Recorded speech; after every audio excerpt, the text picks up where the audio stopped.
Iran संग Israel America जंग भयंकर तबाही की ओर। क्या अब विश्व युद्ध होने वाला है? क्या परमाणु अटैक से खत्म हो जाएगी दुनिया?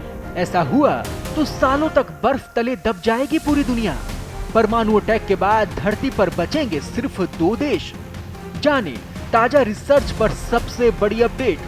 अमेरिका इजराइल के साथ ईरान की जंग के लगातार बढ़ते रहने से दुनिया को तीसरे विश्व युद्ध का डर सताने लगा है। हर तरफ बर्बादी, तबाही और मौत का मंजर नजर आने लगा है। परमाणु युद्ध के एक्सपर्ट्स और एक नई वैज्ञानिक स्टडी के अनुसार अगर दुनिया भर की 12,000 न्यूक्लियर मिसाइलों का इस्तेमाल होता है तो लगभग 5 अरब लोग मारे जाएंगे और पूरी धरती न्यूक्लियर विंटर यानी कि परमाणु शीत की चपेट में आ जाएगी। दुनिया में 10 साल तक बर्फ की बरसात होगी।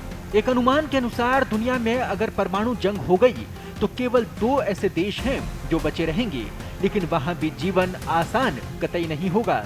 प्रसिद्ध शोध पत्रिका नेचर में प्रकाशित एक पीयर रिव्यूड स्टडी और एक्सपर्ट्स के दावों के अनुसार भीषण परमाणु युद्ध के बावजूद ऑस्ट्रेलिया और न्यूजीलैंड ही ऐसे 2 देश होंगे जो जीवित रहने में सक्षम हो सकते हैं। विशेषज्ञों का मानना है कि अपनी भौगोलिक स्थिति के कारण ये देश परमाणु शीत की मार झेलने के बावजूद खेती कर पाने में सक्षम रहेंगे।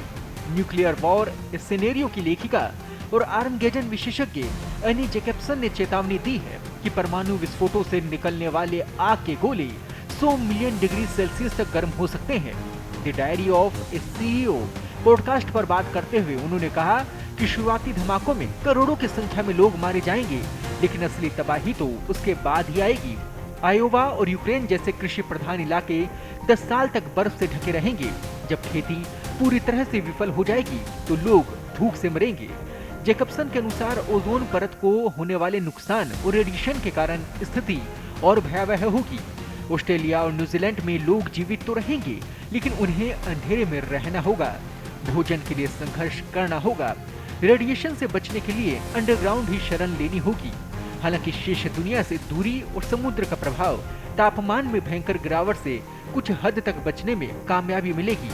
ये रिपोर्ट ऐसे समय आई है जब इजराइल, अमेरिका और ईरान के बीच तनाव चरम पर है। ईरान पर हमले तेज हो गए हैं, दोनों तरफ से वार पलटवार हो रहा है। इधर रूस और यूक्रेन के बीच भी पिछले 4 सालों से युद्ध का सिलसिला बना हुआ है। वहीं अफगानिस्तान के तालिबान ने परमाणु संपन्न देश पाकिस्तान पर हमला बोल दिया है, जिससे दक्षिण एशिया में भी खतरा बढ़ गया है। इधर चीन और ताइवान के बीच भी तनाव की स्थिति बनी है। इसके साथ ही यूरोप, अफ्रीका, एशिया में कई जगहों पर संघर्ष की स्थिति है। ऐसे में तीसरे विश्व युद्ध की संभावना को नकारना बेईमानी होगा। उम्मीद करते हैं वैश्विक स्तर पर सब देश एक हों और युद्ध विराम हो, ताकि विश्व शांति की ओर अग्रसर हो पाएं। ताजा अपडेट्स और बड़ी खबरों के लिए बने रहें पत्रिका के साथ। मैं हूं आपके साथ कृपाशंकर शर्मा। देश दुनिया की ताजा खबरें और वीडियोस के लिए अभी डाउनलोड करें पत्रिका ऐप।